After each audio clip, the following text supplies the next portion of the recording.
మార్కాపురంలో Jan Jeevan machine త్రాగునీటి ప్రాజెక్టును రాష్ట్ర డిప్యూటీ సీఎం పవన్ కళ్యాణ్ చేతుల మీదుగా ప్రారంభించారు. ఈ కార్యక్రమానికి జిల్లా ఇన్ఛార్జి మంత్రి ఆనం రామనారాయణ రెడ్డి, మంత్రులు డోలా బాల వీరాంజనేయ స్వామి, ఎమ్మెల్యేలు కందుల నారాయణ రెడ్డి, దామచల జనార్దన్, పార్లమెంటు సభ్యులు మాగొండి శ్రీనివాసరెడ్డి, పలువురు ప్రజాప్రతినిధులు పాల్గొన్నారు.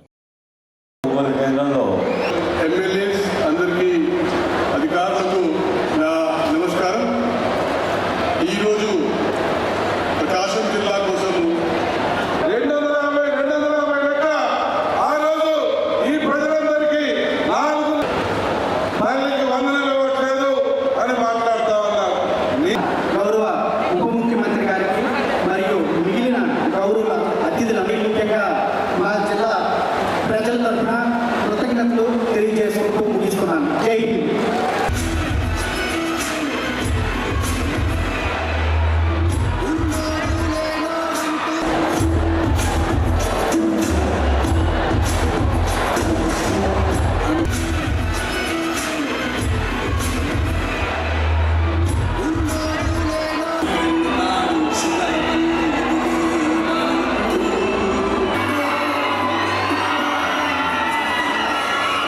అగ్గిపిడుగు అల్లూరి సీతారామరాజు గారి Let us carry forward this message, shared here today, and continue to grow with them. Thank you all.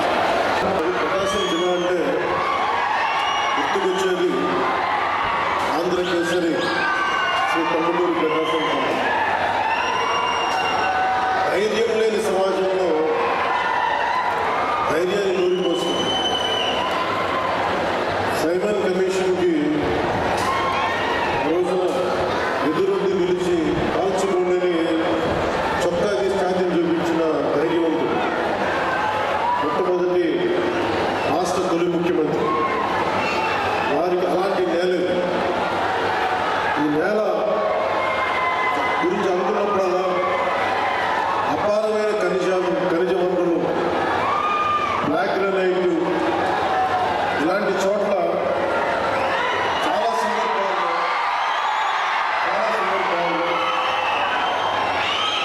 ముఖ్యంగా ఇక్కడున్న యువత ఈ రోజున వచ్చిన సందర్భం దేశీయం కావచ్చు, కానీ ఇక్కడున్న యువతలో ఉన్న వేదన, కోపం, బాధ ఆంధ్రప్రదేశ్లోనే మా ప్రకాశం జిల్లా ఇంత నిర్లక్ష్యానికి ఎందుకు గురి కాబడింది, దశాబ్దాలుగా ఉన్న వెలుగున్న ప్రాజెక్టు ఎందుకు చేయలేకపోయారు, పరిశ్రమలు పక్కన పెట్టండి, ఇంత ఉపాధి అవకాశాలు మాకు ఎందుకు కల్పించలేకపోయారు, ఊళ్ళకి ఊళ్ళు ఖాళీ అయిపోతూ ఉన్నాయి, వలసలకి మేము వేరే ప్రాంతాలకు వెళ్ళాల్సి వస్తుంది. ఇలాంటి నేపథ్యంలో మీ ఆవేదన, మీ కష్టం, మీ బాధ బాగా అర్థం చేసుకున్నాం. ఇక్కడ ఉన్నది నేను ఒంగోలు జిల్లాలో 2 సంవత్సరాలు ఉన్నాను. ఒంగోలు టౌన్ ఒక 6 నెలలు కనిగిరిలో ఉన్నాను. అప్పటి నుంచి ఇప్పటికి కూడా కేవలం నీటి సమస్య, తాగునీటి సమస్య. ఆ తాగునీటి ముఖ్యంగా కనిగిరిలో పనిచేసినప్పుడు 6 నెలలు ఎందుకు వెళ్ళిపోవాల్సి వచ్చింది అంటే మోకాళ్ళు ఉండిపోతాయి, వెన్నులు గురిగిపోతాయి, ఈ ఫ్లోరైడ్ సమస్య ఉందని చెప్పి నేను ఇక్కడి నుంచి వెళ్ళిపోవాల్సి వచ్చిన పరిస్థితి. అందుకని నాకు ఆ కష్టం అప్పటి నుంచి ఇప్పుడు దాకా నా గుండెలో ఉండిపోయింది. మొట్టమొదటిగా జేజేఎం ఈ మల్టీ విలేజ్ ప్రాజెక్ట్ స్టార్ట్ అవ్వాలి అంటే నా ప్రయారిటీ ముందు మన ప్రకాశం జిల్లాకి కావాలని ప్రయారిటీ పెట్టాను.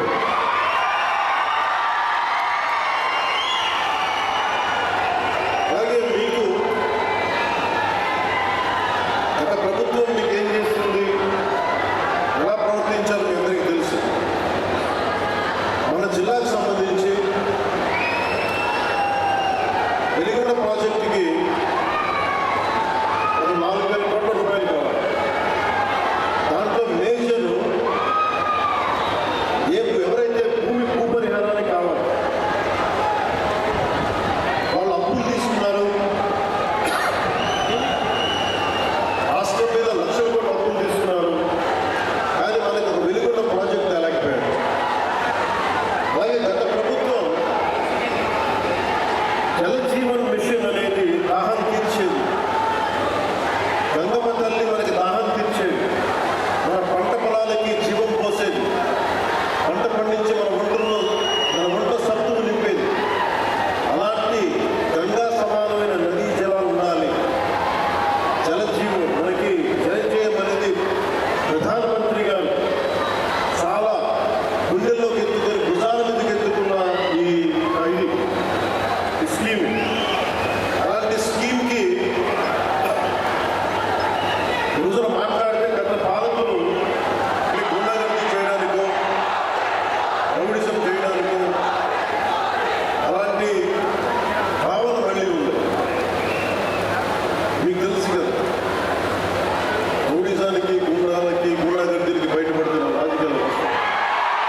ఎగ్జిబిషన్ పెడతాం, వస్తే 29లో మేము అంతా చూస్తూ ఉంటే మీరు రావాలి కదా. మీరు ఎలా వస్తారో మేము చూస్తాం. నాకు వారి మీద వైసీపీ నాయకుల మీద ఈరోజు చెప్తున్నాను, మొదటి చెప్తున్నాను, వ్యక్తిగతంగా నాకు ఎవరి మీద కక్ష ఉంది. మనస్ఫూర్తిగా గుడ్డల మీద ఆత్మసాక్షిగా చెప్తాను, నాకు ఎవరి మీద కోపం. కానీ మీరు సగటు మనిషిలో ఈ దేశంలో ఉన్న సగటు మనిషికి, సగటు మధ్యతరగతి మనిషికి, సగటు రైతుకి, సగటు యువకుడికి, సగటు యువతికి మీరు కనుక భయభ్రాంతులు క్రియేట్ చేస్తే దాన్ని ఎదుర్కొనే కదా ఇక్కడ రావచ్చు. మీకు 151 సీట్లు వచ్చినప్పుడు కదా, నేను 2 చోట్ల ఓడిపోయినప్పుడు కదా మీరు ఎదుర్కొని బాగా ఓడిపోయింది. గుండెల్లో ఎంత దమ్ము ఉండాలి, రక్తంలో ఎంత వేడి ఉండాలి, మీరు అనుకున్నట్టు. నాకు తెలిసిన సినిమా నుంచి వచ్చిన సినిమాలో డైలాగ్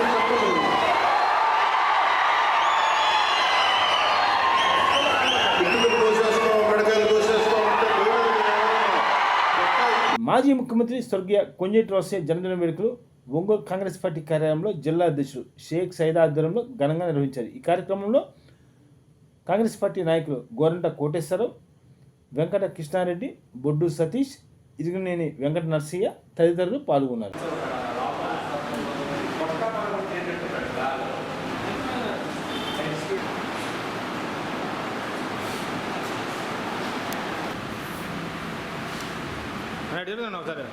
మన సమీర్ కూడా తీస్తున్నాడా? జోహార్ కొంజేటి రోసయ్య గారు, జోహార్ కొంజేటి రోసయ్య గారు, అమర్ హే కొంజేటి రోసయ్య గారు, అమర్ హే కొంజేటి రోసయ్య గారు, అమర్ హే కొంజేటి రోసయ్య గారు.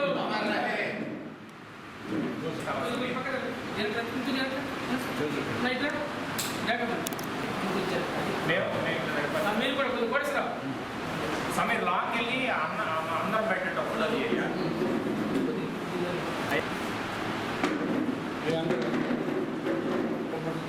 జోహార్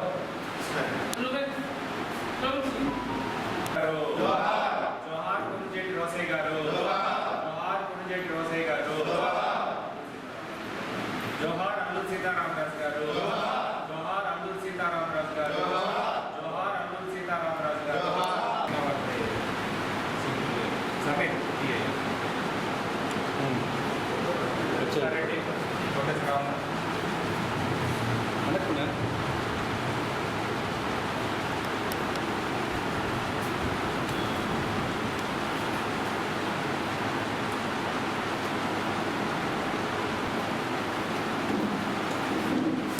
మన ప్రియతమ నేత దివంగత ఉమ్మడి ఆంధ్రప్రదేశ్ ముఖ్యమంత్రి 50 సంవత్సరాల పాటు సుదీర్ఘ రాజకీయాల్లో ఉన్నటువంటి వ్యక్తి, అపర చాణక్యుడు.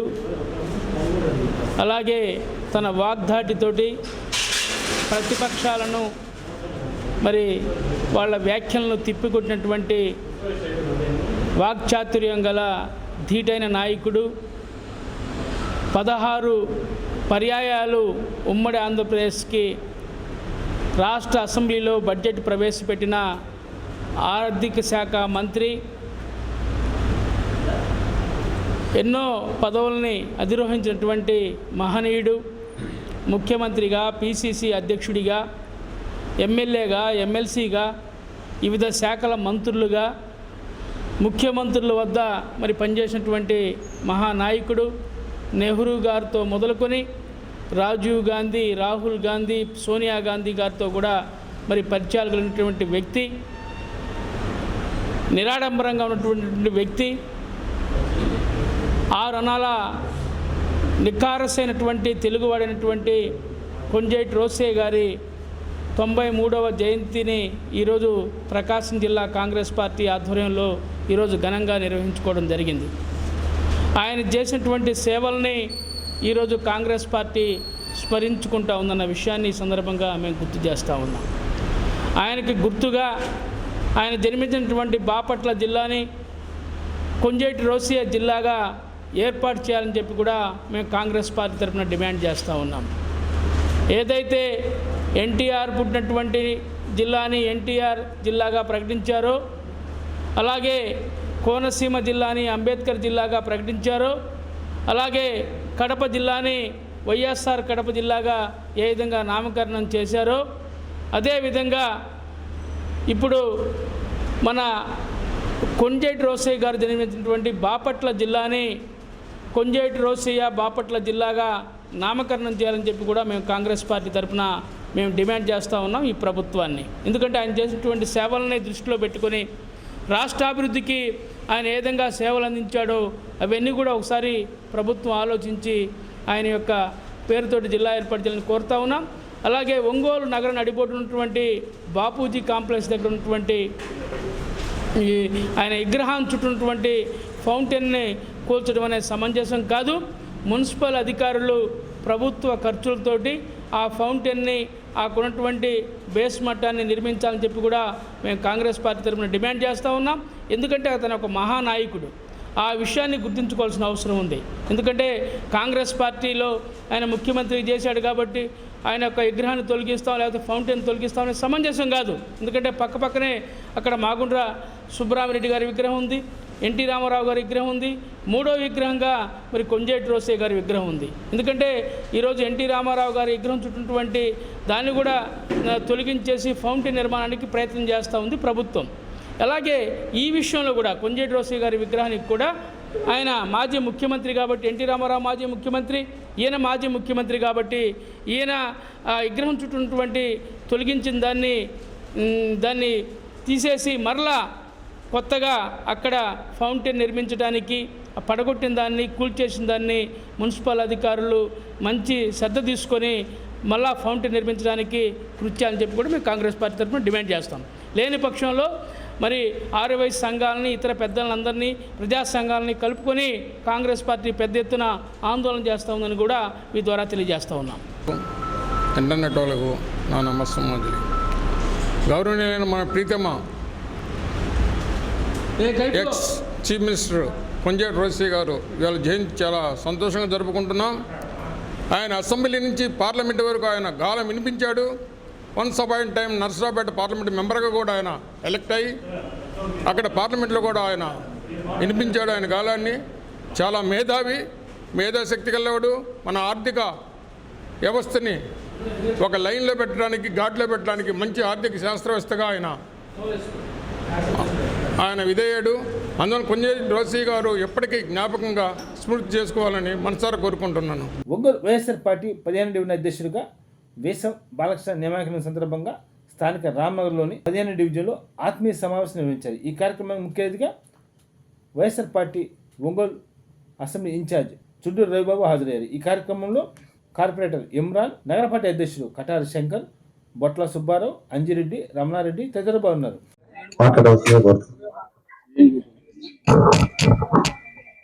తద్వారా జగన్మోహన్ రెడ్డి గారిని కూడా మనం ముఖ్యమంత్రిని చేసుకోవాలని తెలియజేస్తూ ఇప్పుడు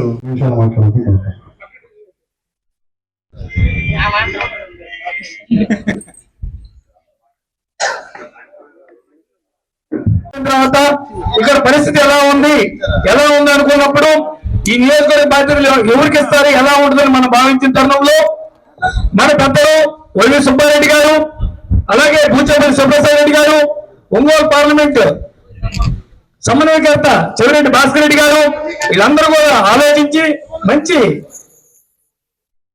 నిర్ణయం తీసుకొని ఈ నియోజకవర్గానికి అన్న చుండూరు రావు గారు పంపడం జరిగింది.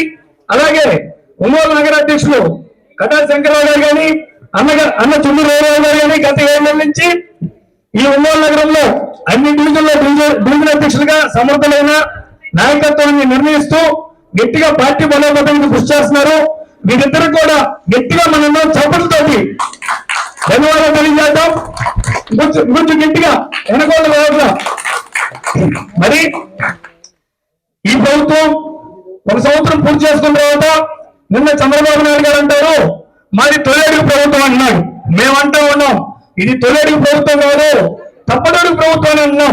ఎందుకంటే ఈ ప్రభుత్వం మంచి పాలన చేసిందని, అలాగే మనం చెప్పినటువంటి గత హామీల కన్నా కూడా ముందుగా ఎక్కువగా డబుల్ ఆశలు పెట్టి ప్రజల్ని, ముఖ్యంగా బడుగు బలైన వర్గాలని ఆశలు ప్రలోభాలకు గురి చేసి కులాల సమీకరణాలతోటి అధికారంలోకి వస్తే ఈ ప్రభుత్వంలో మంచిగా పాలిస్తుంది అనుకుంటే వీళ్ళు ముఖ్యంగా వైఎస్ఆర్ కాంగ్రెస్ పార్టీ కార్యకర్తలు కానీ నాయకులు కానీ ఇబ్బంది పెట్టడం, అక్కడ వినుకొండలో రషీద్ చంపడం కానీ, అలాగే చెవిరెడ్డి భాస్కర్ రెడ్డి గారిని అరెస్ట్ చేయడం కానీ, మొన్న వల్లభనేని వంశీ గారిని అరెస్ట్ చేయడం కానీ, ఈ విధంగా అరెస్టులతో మొన్న అన్న పల్నాడు సత్యనపల్లి పోతే అక్కడ ఒక సర్పంచి ఇలా వేధింపులు తరలేక ఆత్మహత్య చేసుకున్న పరిస్థితి, ఇలాంటివి ఎన్నో.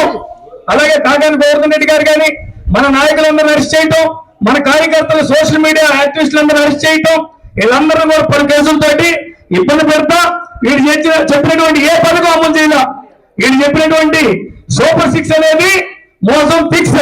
ఇప్పుడు మన అధినాయకుడు వైఎస్ జగన్మోహన్ రెడ్డి గారు చెప్పినట్టు బాబు షూరిటీ భవిష్యత్ గ్యారెంటీ అన్నారు, కానీ బాబు షూరిటీ మోసం గ్యారెంటీ. మరి ఈ ప్రభుత్వం ఈ విధంగా దుర్మార్గం పాలన చేస్తా ఉంటే, ప్రజా వ్యతిరేకతను ఎదుర్కొంటుంటే నేను ప్రశ్నిస్తాను పవన్ కళ్యాణ్ గారు ఎక్కడ కూడా దీన్ని ప్రశ్నించకపోగా ఇటు సినిమా షూటింగ్ లో బీసీసీఎల్ రాష్ట్ర ప్రధాన కార్యదర్శి కన్నేటి వెంకట ప్రసాద్ కేవీ ప్రసాద్ గారిని మాట్లాడవలసిందిగా మాట్లాడుతారు. సీనియర్ నాయకులు ఉన్నటువంటి 15వ డివిజన్ వైసీపీ కార్యకర్తల సమావేశానికి హాజరైనటువంటి ముందు రేవంత్ గారికి, వేదిక మీద ఉన్నటువంటి పెద్దలందరికీ, ఈ కార్యక్రమానికి హాజరైనటువంటి పార్టీ కార్యకర్తలు, సానుభూతి పనులందరూ కూడా నా నమస్కారం. మన వాళ్ళు పెద్దలందరూ చెప్పారు, రాబోయే రోజుల్లో చాలా జాగ్రత్తగా ప్రభుత్వాన్ని నిశ్చితంగా ప్రతి ఒక్కరూ గమనిస్తూ ఉన్నారు. ఈ ప్రభుత్వాన్ని గమనించిన వాళ్ళందరూ కూడా బేరీజు వేసుకొని గత ప్రభుత్వం మంచిదా, ఈ ప్రభుత్వం మంచిదా అనే ఒక ఆలోచనలోకి అయితే ఇప్పటికే ఎక్కువ పేద ప్రజలు రావడం జరిగింది. ఇంకా కొన్ని వర్గాల వాళ్ళు, ఇంకా కొంతమంది ఉద్యోగస్తులు, ఇటువంటి వాళ్ళు ఆలోచన చేసుకుంటూ ఉన్నారు. రాబోయే రోజుల్లో కూడా మన పార్టీకి ఎట్టి పరిస్థితుల్లో మంచి జరుగుతుంది. ఇప్పటికే జనంలో చాలా వరకు మార్పు వచ్చింది. ఇంకా ప్రతి డివిజన్ రావడం జరుగుతుంది. తెలుగుదేశం పార్టీ అబద్ధాలు చెప్పి గెలిచి అవి నిలబెట్టుకోలేక అడిగిన వాళ్ళ మీద కేసులు పెడతా ఉంది.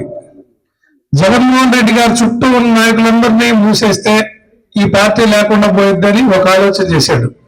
వాళ్ళని ఎంతమందిని మూసేస్తున్నా కార్యకర్తలు రోడ్ల మీదకి వస్తున్నారు, లక్షల మందిగా జగన్ గారు ఇటు పోతే అటు ఎంటపడుతున్నారు. అందుకని వీళ్ళ మీద కూడా కేసులు పెడితే అసలు అరగకూడదాం అన్నట్టుగా, అంటే అబద్ధం తప్పు చేసినోడే తప్పు చేశాడు కాబట్టి ఆయన నియంతృత్వంగా ఎవరు నోరెత్తకూడదని, తన తప్పుల్ని ప్రశ్నించకూడదని తప్పు చేసుకుంటూ పోతున్నాడు.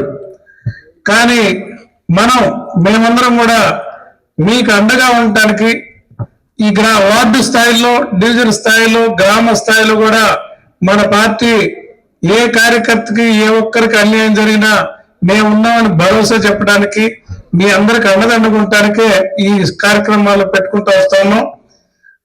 మీకు మన బాలకృష్ణ కొత్తగా శ్రీనివాసరెడ్డి ఇన్నాళ్ళు బట్టి అధ్యక్షుడిగా చేశాడు. ఇప్పుడన్నా నాకు కొంచెం షుగర్ పెరిగిందంట తెలిసింది, బాలకృష్ణ పెడదామని చెప్పి శ్రీనివాసరెడ్డి అంటే ఓకే మంచిదన్నాం. ఇప్పుడు బాలకృష్ణ గ్రూప్ తయారు చేస్తాడు. దాంట్లో మీకు ఒక లింక్ పెడతాడు, జగన్మోహన్ రెడ్డి గారు ఇచ్చిన లింకు. అది ఓపెన్ చేస్తే మీకు అర్థమైంది చంద్రబాబు నాయుడు ఇచ్చిన మేనిఫెస్టో సూపర్ 6.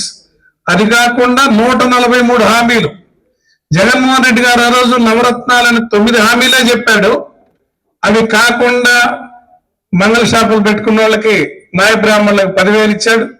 అట్నే చిన్న చిరు వ్యాపారస్తులకి డబ్బులు ఇచ్చాడు, కాపు నేస్తామని డబ్బులు ఇచ్చాడు. ఇవన్నీ చెప్పలా చేనేతలకు కానీ, అట్లా ప్రతి వర్గానికి కూడా ఏదో ఒకటి నా వంతు సహాయం చేస్తే వాళ్ళు చేసుకునే పని కొద్దిగా అష్టోడు ఉంటుందని ఆలోచించిన మనిషి చెప్పకుండా చేశాడు. ఈయన 143 హామీలు, ఈ 6 కాకుండా అంటే మొత్తం కలిపి 149. అవన్నీ మీకు ఆ లింక్ ఓపెన్ చేస్తే మొత్తం వస్తాయి. దాంట్లో మన కుటుంబాలకి ఏమేం పథకాలు రావాలో మీరు చెక్ చేసుకోండి. అంటే ప్రతి ఆడబిడ్డకి 18 నిండితే నెలకు 1500 కాడికి ఇస్తా అన్నాడు. ప్రతి యువకుడికి వయసు వస్తే ఉద్యమం చేసే వయసు. మనం అందరం కలిసి గట్టిగా పార్టీకి పనిచేసి మన చుండీరావుని గెలిపించి తద్వారా జగన్ సీఎం చేసేందుకు పాటుపడతాయి. మనందరం సమస్య కృషి చేసి మనం ఏంటనేది నిరూపిద్దాం రాబోయే రోజుల్లో. Thank you all. మార్కాపురం సభలో డిప్యూటీ సీఎం పవన్ కళ్యాణ్ మాట్లాడుతూ కూటమి పార్టీ నాయకులు అందరం కలుపుకొని పోవాలని, అంతేకాక మాజీ మంత్రి బాలినేని శ్రీనివాసరెడ్డి మనవాడని ఆసక్తికరంగా మాట్లాడారు. ఈ దేశ క్షేమం నాకు చాలా ముఖ్యం. సో మీకోసం ఎల్లప్పుడూ పనిచేస్తాను. కష్టం ఉంటే సాధ్యమైనంత వరకు నా చేతిలో ఉంటే ఖచ్చితంగా తీర్చేస్తాను. కొన్నిసార్లు నిధుల లేమి వల్ల, నిధులు సరైన సకాలంలో రాకపోవడం వల్ల డిలే అవ్వచ్చేమో, కానీ చేయడం అడుగు పక్క. సో మీ అందరికీ మరోమారు ధన్యవాదాలు తెలుపుకుంటూ, అంటే ఉదాహరణకి బాలినేని శ్రీనివాస్ గారు ఉన్నారు వేదిక పైన. బాలినేని శ్రీనివాస్ గారు కూడా గతంలో వైసీపీలో చేశారు. అంటే నేను ఎప్పుడు కూడా వ్యక్తిగతంగా ఏ వ్యక్తితో నాకు గొడవలు ఉండవు, నాకు గత ముఖ్యమంత్రితో సహా. కాకపోతే మీరు ప్రజలకి ఇబ్బంది కలిగిస్తే మటుకు అట్లాంటి సమయంలో కూడా బాలినేని గారు నాకు చాలా ఎప్పుడు అండగా నిలబడేవాడు. అంటే చాలా బలంగా మాట్లాడగలిగే వ్యక్తి, ఒక సమస్య పైన అవగాహన ఉన్న వ్యక్తి, అలాగే రాజకీయాన్ని సరిగ్గా ఎలా చేయాలో తెలిసిన వ్యక్తి, కక్ష సాధింపులకు వెళ్లకుండా ఇచ్చిపుచ్చుకునే ధోరణి ఉన్న వ్యక్తి. కాబట్టి వారిని ఈ రోజున జనసేన పార్టీలోకి ఆహ్వానించి మనస్ఫూర్తిగా వారికి కూడా నేను సభాముఖంగా తెలియజేస్తా ఉన్నాను. ఎస్ఎన్పాడు సమస్యలపై వైఎస్ఆర్ పార్టీ ఎస్ఎన్పాడు ఇన్ఛార్జ్ మేరు నాగార్జున ఒంగోలు కలెక్టరేట్లోని డిఆర్ఓని కలిసి వినతిపత్రం సమర్పించారు. ఈ కార్యక్రమంలో ఎస్ఎన్పాడు నాయకులు పాల్గొన్నారు.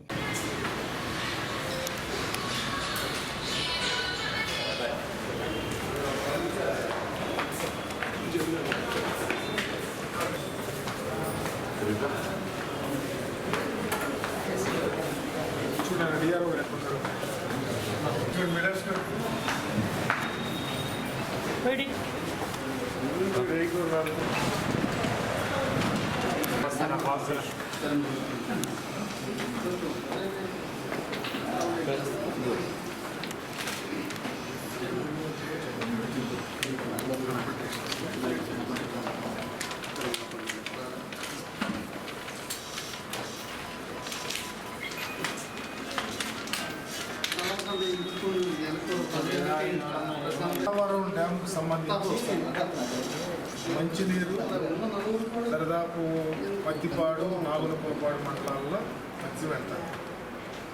గత 20 రోజుల నుంచి మల్లవరం డ్యాంలో ఉన్న మోటార్స్ పాడైపోయింది, మంచినీళ్ళు లేవు, చాలా ప్రాబ్లంగా ఉంది. దాని మీద వెంటనే రియాక్ట్ అవ్వమని చెప్పి సంబంధ అధికారులు కూడా టెలిఫోన్ చేసి చెప్పాము. ఒక ఆయన ఎస్సీ గారు నేను మొన్న రిటైర్డ్ అయ్యాను అన్నాడు, ఒక ఆయన జాయిన్ అయ్యాను అన్నాడు. వెంటనే మీరు కలెక్టర్ గారి దృష్టికి తీసుకొచ్చి యాజ్ ఎర్లీ యాజ్ పాసిబుల్, ఒకవేళ డిపార్ట్మెంట్ వాళ్ళు లేకపోయినా ప్రైవేట్ వాళ్ళతో దాన్ని రిపేర్ చేయించి వాటర్ వస్తారు చేయించాలని మా రిక్వెస్ట్. దాంతోపాటు నదిలో కూడా వాటర్. రెండవది, ప్రభుత్వం ఇంకా స్పందించలేదు, ఏదో చెప్తా ఉన్నా మార్పు పెడతారని ఇంకా రియాక్ట్ అవ్వాలి. మరి ముఖ్యంగా మా ప్రాంతంలో శనగ రైతులు ఉన్నారు, శనగకు మద్దతు ధర ప్రకటించారు. శనగ రైతులు కూడా ఆదుకోవడానికి ప్రభుత్వానికి మీరు రికమెండ్ చేయమని చెప్పేసి మీ ద్వారా రికమెండ్ చేస్తాం.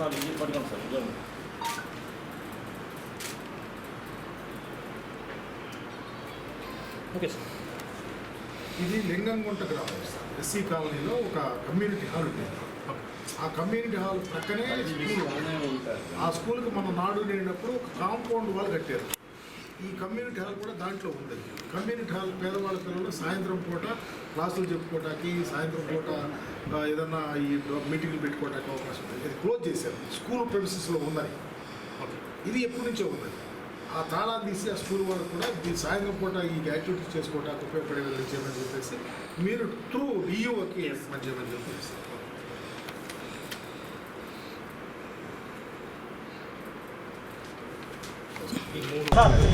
ఏం కొట్టాడు కదా అటుపోయేద్దాం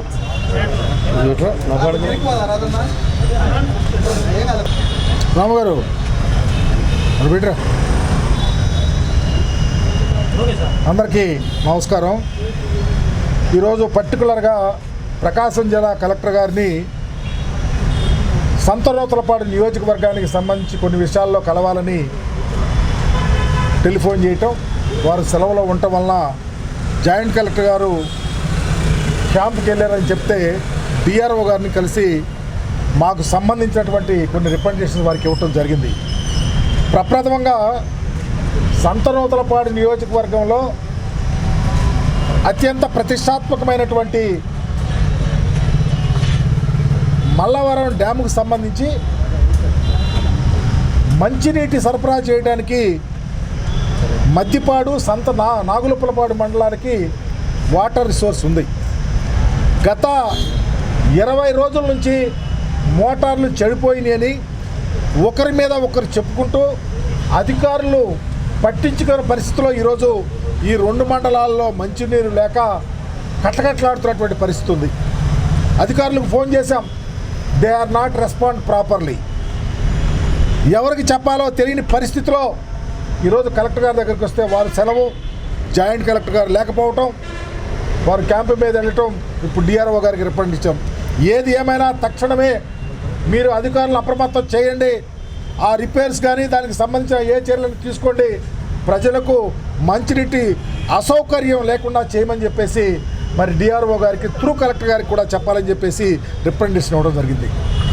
రెండవది, ఈరోజు చూస్తూ ఉన్నాం రాష్ట్రంలో మా నాయకుడు ఈ మధ్యకాలంలో పొద్దులు వచ్చేలాడు పొగాకు రైతులను ఆదుకోవాలని. చంద్రబాబు నాయుడు గారు స్పందించి ఏదో పొగాకు రైతులను మేమే పొగాకు కొంటున్నాం, మార్కెట్ ద్వారా కొంటున్నాం, కేంద్ర ప్రభుత్వాన్ని అప్పు తెస్తున్నామని చెప్పాడు. ఈ రోజుకి సక్రమంగా పొగాకు ఎక్కడా కొంటలేదు.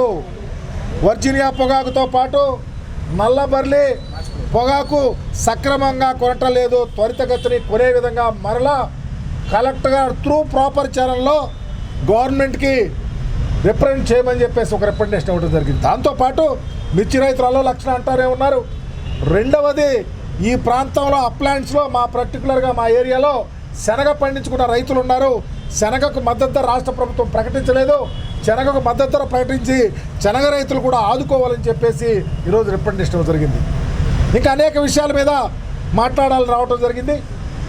ఈరోజు రాష్ట్ర ప్రభుత్వం చూస్తూ ఉంటే కేసులు పెట్టడంలో ఉన్న శ్రద్ధ రైతుల మీద, రైతు కూలీల మీద, కౌలు రైతుల మీద, ఈ ప్రజానీకం మీద లేదు అని చెప్పడానికి చింతిస్తూ ఉన్నాం. ఎందుకంటే మీరు భయభ్రాంతులు చేసే కేసులు చివరికి ఈ రాష్ట్రంలో UPPSC union public service commission ద్వారా వచ్చినటువంటి అధికారులు మాకు ఉద్యోగాలు వద్దు అని రిజైన్ చేసి వెళ్ళే పరిస్థితికి మీరు తీసుకొచ్చారంటే మీ పరిపాలన ఎంత దారుణంగా ఉందో. ఐపీఎస్ ఆఫీసర్లు, ఐఏఎస్ ఆఫీసర్లు ఈ రాష్ట్రంలో ఉండలేని కొంతమంది, ఉద్యోగాలు చేయలేమని కొంతమంది, మీరు చేసే కర్కశమైనటువంటి పరిపాలనకు నిదర్శనం కాదని అడుగుతూ ఉన్నాం. అందుకనే జగన్మోహన్ రెడ్డి గారు చివరికి ప్రజల్లోకి వెళ్తారంటే మీరు ప్రొటెక్షన్ ఇవ్వలేనటువంటి స్థితి. ప్రజల్లోకి వెళ్తే జగన్మోహన్ రెడ్డి గారి మీద దొంగ కేసులు పెట్టే పరిస్థితి. చివరికి గుంటూరులో ఎవరో ఒక వ్యక్తి ఏదో ఒక కారు కింద చనిపోయాడని చెప్పేసి అక్కడున్న ఎస్పీ గారు ప్రత్యేకంగా చెప్పి అది జగన్మోహన్ రెడ్డి గారు కాదు అని చెప్పిన 4 రోజులకే కాదు జగన్మోహన్ రెడ్డి గారు కారు కిందే చనిపోయాడని మీరు చెప్తే మరలా అదే ఎస్పీతో చెప్పిస్తే చివరికి సర్వోన్నత న్యాయస్థానం ముట్టికాయలు వేసిన పరిస్థితి. ఇంత దారుణమైన పరిపాలన ఈ రాష్ట్రంలో జరుగుతూ ఉంది. ఒక ప్రక్క రైతులు, ఒక ప్రక్క ఉద్యోగులు, ఒక ప్రక్క నిరుద్యోగులు, ఒక ప్రక్క మీరు ఇచ్చిన హామీలు నిర్వర్తించకుండా ఈ రాష్ట్రంలో ప్రజానీకాన్ని మోసం చేస్తూ కూటమి ప్రభుత్వం చేస్తున్న ఆగడాలు. చంద్రబాబు గారు ఎంత ఎక్స్పీరియన్స్ చెప్పి చివరికి ఎక్కడ దిగిపోయాడంటే ఎవరినైనా అంతం చేయాలంటున్నాడు చివరికి. ఇదేనా మీ పరిపాలన అడుగుతా ఉన్నాం. మేము 5 సంవత్సరాలు ఈ రాష్ట్రంలో పరిపాలన చేశాం. కులం లేదు, మతం లేదు, ప్రాంతం లేదు, పార్టీయే లేదు. సంక్షేమ పథకాలు రాజ్యాంగబద్ధంగా అందరికీ అందించినటువంటి చరిత్ర మాది. మీరు ఎలా చేస్తూ ఉన్నారు? అస్థిరత, పక్షపాతం. మీ వారికి అందాల. మీరే డైరెక్ట్గా మీ మంత్రులు బహిరంగ తెలుగుదేశం పార్టీ బిళ్ళుంటే పని చేయమంటారు. 4 అడుగులు ముందుకేసి లోకేష్ బాబు ఇంకోటి చెప్తాడు, చంద్రబాబు గారు ఇంకోటి చెప్తారు. ఇదేనా పరిపాలన అంటే అడుగుతా ఉన్నాను. అందుకనే రాజ్యాంగబద్ధంగా పరిపాలన చేయమని, రైతు సంక్షేమాన్ని బాటలు వేసే విధంగా పనిచేయమని, కుట్రపూరితమైనటువంటి పరిపాలన మానుకోమని, ఈ రాష్ట్రంలో అంబేద్కర్ రచించిన రాజ్యాంగం విరాజిల్లాలని, మీ రెడ్ బుక్ రాజ్యాంగానికి స్వస్తి పలకాలని కోరుకుంటూ ప్రకాశం జిల్లాలో ఉన్న ప్రజానీకాన్ని కక్షపూరితంగా చూడొద్దు. రాజ్యాంగబద్ధంగా ప్రతి నియోజకవర్గ ప్రజలకు రావాల్సినటువంటి ఈ వార్తల సమాప్తం. నమస్కారం.